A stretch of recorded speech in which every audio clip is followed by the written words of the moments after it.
On the bright side, if you're going to put out one of the worst offensive performances in modern college football history, the least you can do is win the game. And the Miami Hurricanes did that. You are Locked On Canes, your daily podcast on the Miami Hurricanes, part of the Locked On Podcast Network, your team every day.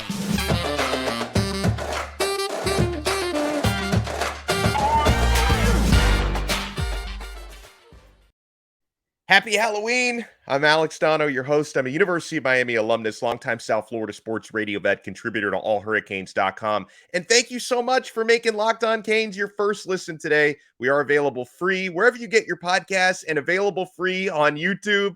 So we're going to turn the page on 14-12 quadruple overtime win over Virginia. If you told me before the game that it's even possible to win a game 14-12 that goes to 4 overtimes, I would have said, not sure if the math actually checks out on that one. But here we are. And most importantly, my friends, it's Florida State week. Let rivalry week begin. And the Florida State Seminoles are pretty hefty favorites in this rivalry game. We are going to talk about it. But folks, first rule of Locked On Canes. We talked about this after the Southern Miss game. We talked about this after the Virginia Tech game. We do not apologize for victories here. We do not come out of victories acting like they're losses. That doesn't mean there aren't things that were really tough to watch this past Saturday. We're going to break those down, but I don't want you guys' mood to be, oh, we're so terrible. Oh, this is awful. You won the game. You won a road ACC game. Let's start there. Let's start with being thankful that the Hurricanes were able to pull this one out. And I want to start with the positives from the Virginia game before we get to the negatives. And not too surprisingly, most of the positives were on defense. Most of the negatives were on offense. But folks, I genuinely loved how this team showed resolve. And they showed resiliency. I think those are all the buzzwords we're looking for here. Because you go back to the week prior in the loss against Duke, Miami looked mentally and physically beaten and battered in the fourth quarter of that Duke game. Whereas this time around, whether it was the fourth quarter or 4 overtimes, these Miami Hurricanes never ran out of fight. This does not look like a team that's quit on each other or quit on their coaches. Because that was one of the narratives that everyone was sort of trying to start after the Duke game. Are they quitting on each other? Are they quitting on the team? At least that didn't carry over into the Virginia game, okay? Now let's talk about that defense, which was real and spectacular. 11 tackles for loss, 5 sacks. Leonard Taylor is an absolute monster. This guy doesn't need a Halloween costume tonight. We should all be dressing up like Leonard Taylor and terrifying quarterbacks this evening when we're trick-or-treating. Because, of course, I'm almost 40, but we all still trick-or-treat, right? Leonard Taylor on Saturday at Virginia, 4 tackles for loss, a sack and a half for LT. Just marvelous stuff for number 56. This guy is going to be a first-round draft pick someday, and I'm so thankful that Leonard Taylor is not even eligible to leave for the NFL draft this year because he's only 2 years into his college career. So like it or not, NFL scouts, we got this guy for at least one more season. I'm thankful for that. Big pass breakups in the game by Cam Kinchins and Tyreek Stevenson. So Miami's defense at times, and, obviously you can talk about how bad the opponent is. I get that. But Miami's defense bent specifically in the second half and in the third quarter. I think in the third quarter, Virginia outgained Miami 180 yards to 30. So Miami's defense, they bent, but they never broke, didn't give up a single touchdown in the game. Never broke in the red zone, which was important, had some goal line stands. Mitch Agude, another standout, 7 tackles. He led the Canes in that game. Caleb Johnson, the linebacker, Jafari Harvey, the defensive end, each had 2 tackles for loss. Nigel Kelly, the true freshman edge rusher, and Jared Harrison Hunt, the defensive tackle, each had a sack. It was funny during this game because, we have 2 completely different conversations about Miami's offense in that Virginia game versus Miami's defense in that game. At certain points during the game, probably during that third quarter, I actually saw some people on Twitter, trying to fire Kevin Steele, the defensive coordinator. It's like, what planet are some of you on? I was tempted just to hit the block button and move on with my life on some of you, because when your offense scores just 6 points in regulation, you have no business winning any football game. I mean, If you ask a defensive coordinator, any defensive coordinator in the country, like, how many points would you like your offense to score just to give your defense a chance to help you win the game? I guarantee you they would all say more than 6. Your offense scored 6 points in regulation. And some of you were trying to blame the defense for giving up an occasional first down here and there. Like it's, I don't know if this is real life sometimes, but no, I'm not going to blame the defense. They were excellent in this game. Now, Florida State's going to be a much tougher challenge. Miami's rushing defense has been really, really good this year, second best in the ACC, but you're going to be going up this coming weekend against the top rushing offense in the conference. So something's got to give. One of the best rushing defenses against the top rushing offense in the conference. And just for reference, when Florida State's rushing offense went up against Clemson's rushing defense a couple of weeks ago, Clemson has the top rushing defense in the ACC. The Seminoles still managed to put up 206 yards rushing against Clemson. So it's going to be a much tougher test for Miami's defense, a much tougher test. Hopefully, they can force Jordan Travis into making some mistakes and they can put just hell's worth of pressure on him. But then the other problem is he's a mobile quarterback, so he can hurt you with his legs, and Miami has struggled against that. So, but still, for this one, I'm not blaming the defense. I was very satisfied with Andy Borregales, Miami's kicker. He gets a game ball, 4 for 4. 3 of those were clutch kicks where the game was literally on the line, end of regulation and in overtime, and he went 4 for 4. Like when Borregales, let's rewind back to mid-September when he struggled against Texas A&M. Some people thought he may never mentally recover from the kicks that he missed and the miscues against Texas A&M. Because that happens with kickers sometimes. The mental part of kicking, I think, is as big, if not bigger, than the physical part of kicking. And sometimes when kickers just have an awful time, they don't respond from it, they don't bounce back. Andy Borregales has bounced back. This guy's one of the good ones out there. That was big. And let's also remember, he had the demons of going up against the Virginia Cavaliers from last year. He doinked a game-winning try last year. So I'm so happy for Andy, and I'm so happy that he was able to impact this victory the way that he did, because 12 out of Miami's 14 points were scored by him. What is that, like 85% of the points? That's my quick math. It's probably way off, but almost all of the points Miami scored were the direct result of Andy Borregales' leg. So God bless him. That was an awesome performance. Other positives. Henry Parrish, he helped resurrect the rushing offense a bit. I'm not going to throw a parade for 147 team rushing yards, but Henry Parrish helped resurrect it a bit. 24 carries for 113 yards for Parrish. Was nice to see him get going, and there were a couple of carries where he was like just, one broken tackle away from taking it to the house. That's been the story of the season for Miami, just not getting those long runs that we need for explosive plays. But Parrish had a nice game, 24 carries, 113 yards. And this was actually the first time Miami had an individual 100-yard rusher since September 10th. That was week 2 against Southern Miss. The last time Miami had a 100-yard rusher was September 10th, and Henry Parrish was the guy who did it back then too. Excluding sacks, Miami had 166 team rushing yards, but the actual total that includes the sack yardage was 147, but 166 excluding sacks, which is like, it's not terrible. Like, I'm not satisfied with it because Virginia's rushing defense is really bad, but I'm somewhat satisfied with it. And I understand the fact that no matter what rushing defense you're going up against, if you can't throw the football, like Miami really couldn't, if you can't throw the football, it's hard to sustain a running game for 4 quarters because the other team knows this quarterback can't beat us, right? So it makes it that much harder to run the football. So I'm somewhat satisfied with it for that reason. And you know what's kind of freaky? Because I always love when the stats tell these weird stories. Heading into that game against Miami, the Virginia rushing defense was averaging 147 rushing yards given up per game, 147. And Miami records exactly 147 team yards. It's freaky the way that worked out, right? We hit them for exactly the average that they give up on the season. I was so happy to see Xavier Restrepo back, the X-Man.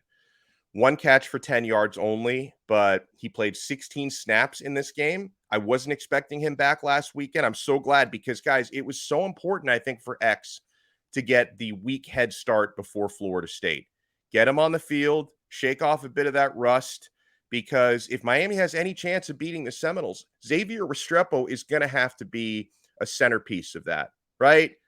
I don't think Miami can beat the Seminoles without Restrepo having a big game, without Henry Parrish having a big game, without Leonard Taylor having a big game. I don't think you can beat the Florida State Seminoles without forcing any turnovers. So, guys like Cam Kinchins and hopefully James Williams and Miami's linebackers will have to play a big role in that, because you need your primetime players to step up in primetime, right? Like, you need the handful of players that opposing coaches actually have to game plan against. Those are the guys who you need to step up and have these big games. And we know Restrepo is one of those.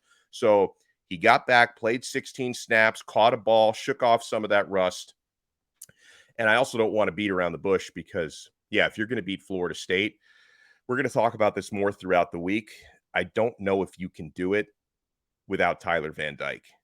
That if Van Dyke isn't able to come back this weekend, I don't know how Miami wins this game.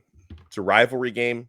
It's a home game. Stranger things have happened. Like, Florida State wasn't supposed to beat Miami last year, but it's going to be so hard, folks, to win this game without Tyler Van Dyke. We're going to talk about Jake Garcia when we come back, because there is a lot to unpack there. First collegiate start for Jake. There was some good.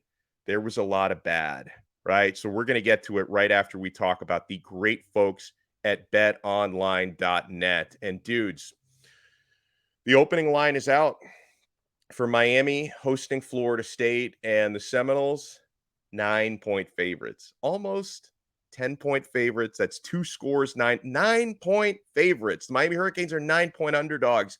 So, hey, if you think rivalry game, Miami's going to keep it close or win the game outright, you want to check that out at BetOnline. BetOnline is your number one source for betting football and the start of the new basketball season as well. Find all the latest player developments, team matchups, news, podcasts, and in-depth analysis on every game. And as always, BetOnline remains your continued source for all your sporting wagering information, with live betting and up-to-the-minute scores for every sport out there. The fastest and easiest way to check in on all of your favorite games and events, including Major League Baseball, MMA, boxing, and golf. Head to the website today or use your mobile device to learn more. BetOnline, where the game starts. Thank you so much for making Locked On Canes your first listen today. We're available free wherever you get your podcasts and available free on YouTube. Do you feel like Miami's ready for Florida State?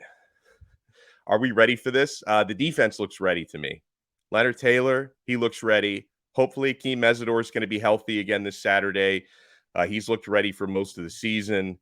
Cam Kinchins looks ready. Tyreek Stevenson played a big role. He looks ready. Kevin Steele, defensive coordinator, he's ready. Just this offense, I'm hoping that the way that Josh Gaddis called that game on Saturday, maybe he was keeping things close to the vest for Florida State. Is it okay to dream? And yeah, we need Tyler Van Dyke back. I'm wearing my TVD t-shirt today. Those who are watching on YouTube can see it. Those who are listening, you will just have to imagine the awesome TVD Tyler Van Dyke's t-shirt that I'm wearing today. So let's talk about Jake Garcia. Normally, if you play poorly as he did, you don't win the game. Let's start with that. So kudos to Miami's defense, right? Because if you play as poorly as Jake played, you don't usually win. If you can only manage 6 points in 4 quarters, you don't usually win the game. Garcia's confidence throwing the football and his accuracy looked completely missing in action for most of that football game.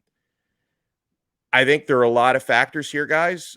Maybe there are some nerves that come into play. He's obviously played at times this year, but it was his first collegiate start, and it was on the road. And I'm not making excuses for him. I'm just thinking of the factors here that led to him looking as shaky as he did, right? You're making your first start. There's nerves. There's butterflies that come into that.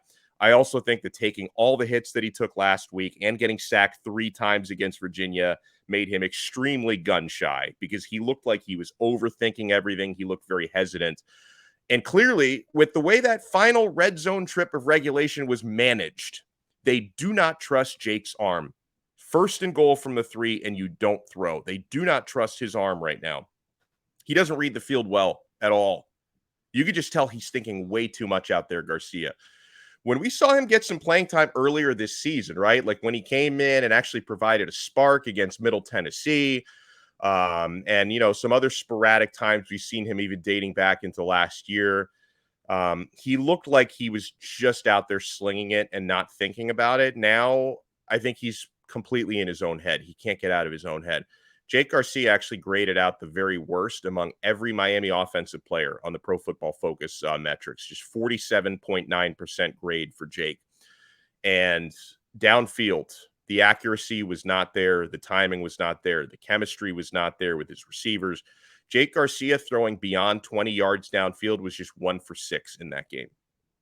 But with all that said, I'm not just going to sit here and blindly bash Garcia because A, he didn't throw any interceptions and he made the game-winning score in overtime 4 with his legs. And the funny thing about that score was he did have Khalil Brantley wide open. Like on just looking at the play, the slow-mo replay and like the quarterback's view of it, he could have just as easily thrown that touchdown to Khalil Brantley than actually run it in and go for the pylon. But I think when you have as little confidence in yourself to complete a pass as Jake did by that point, he probably thought, you know what, let me just pick this up with my legs because something terrible might happen here, right?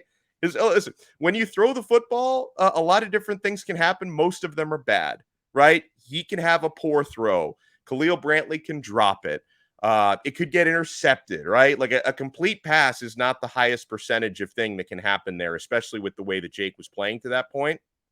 But I give him credit because with the 4 awful quarters that he had, would be very easily, I think, for him to have just broken mentally. And he clearly didn't. Like, and you know, getting your first collegiate victory as a starter, getting it on the road, I'm hoping that's going to be a big thing for the young man's confidence moving forward because I think he's going to need it. Okay. So I loved how he did get that game-winning score because I think that was great for him. And I love the way that his teammates celebrated with him, right? Because these guys need to rally around each other. Like, that's the only way that this thing's going to get fixed and this thing's going to get turned around. And listen, that was his first collegiate start. I didn't like what I saw from Jake as a passer. He's not nearly as good as Tyler Van Dyke. Like anyone who had questions about that, that's been firmly answered these last couple of weeks. Tyler Van Dyke is far and away the better quarterback right now, but I'm not completely writing Garcia off yet. Okay. Whether he ends up finishing his career in Miami or somewhere else, whatever, I still think Jake Garcia could end up being a player in college football. We've seen Ja'Carri Brown. He continues to play a role in this offense. And I think it's important because I think when he is being used in short yardage and when his legs and versatility are being used, it gives Miami a better chance to win a football game because it gives defenses another thing to think about and pretty dynamic player that's hard to stop in Ja'Carri Brown.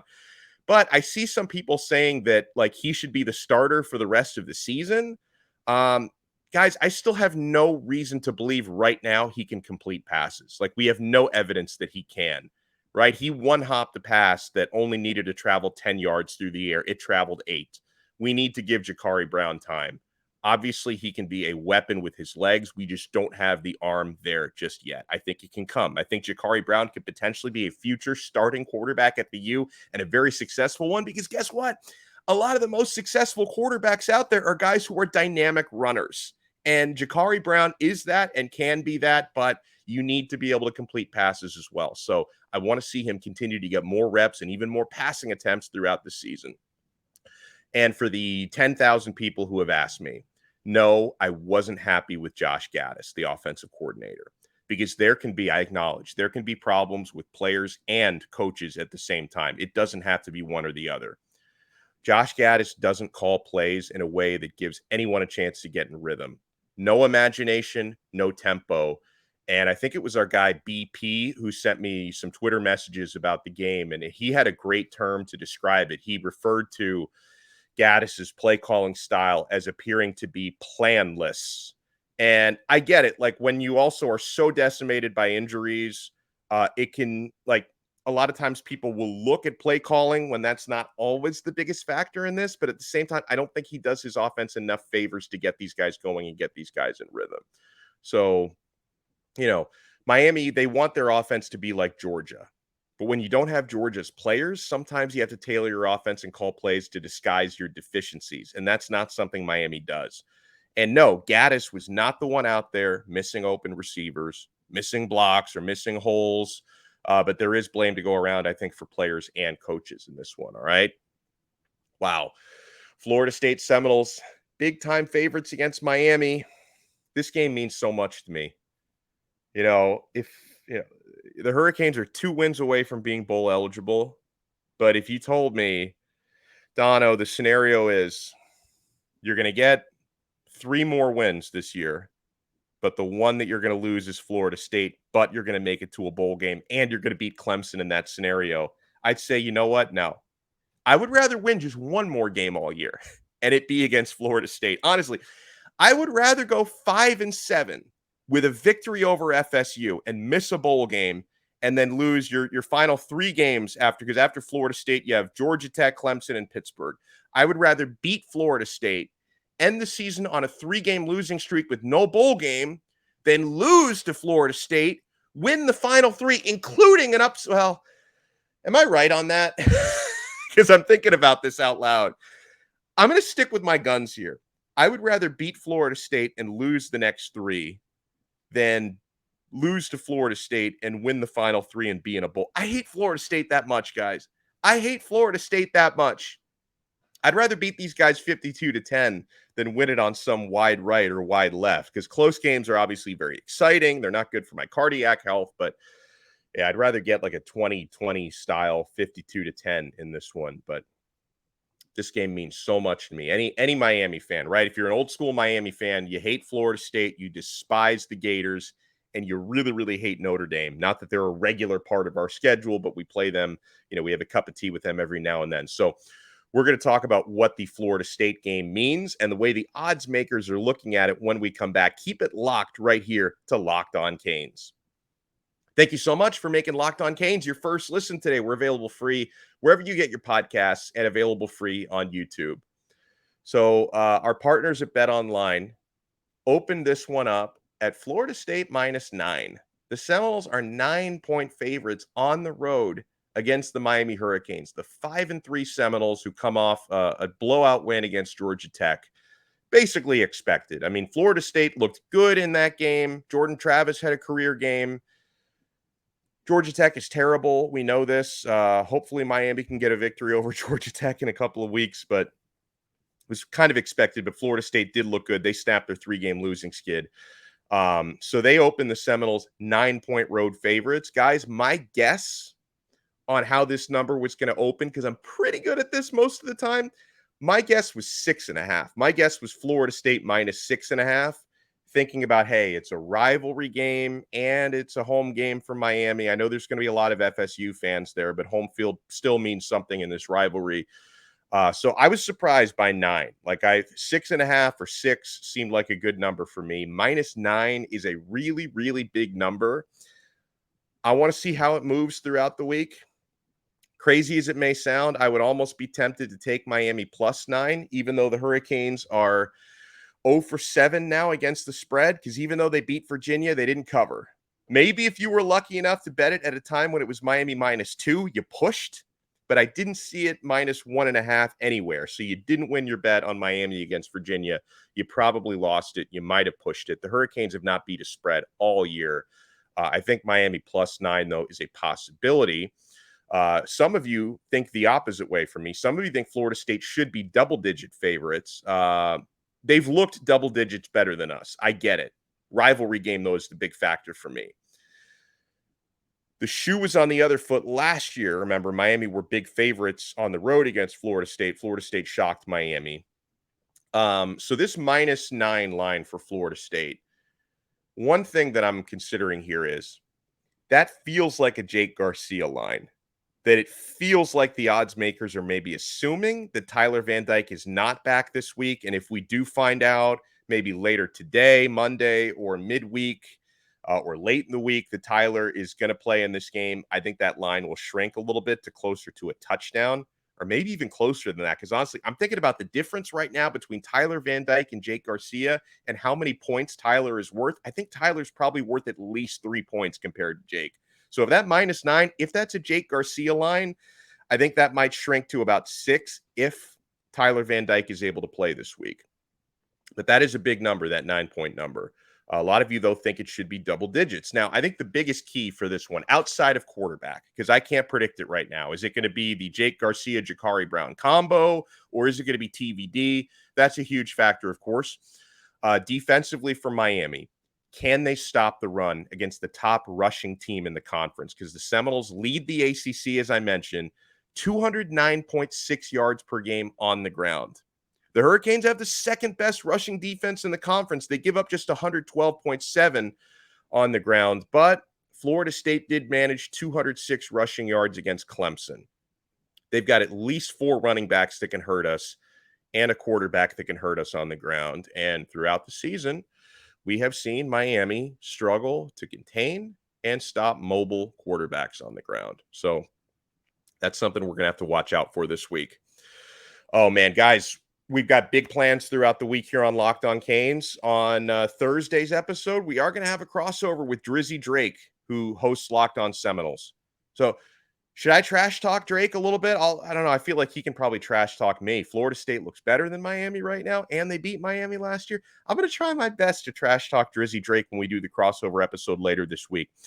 We are going to do on tomorrow's episode, Tuesday, we are going to do a Q&A episode. So make sure you're sending those questions in to @LockedOnCanes on Twitter. If you follow us at Locked On Canes, we will follow you back.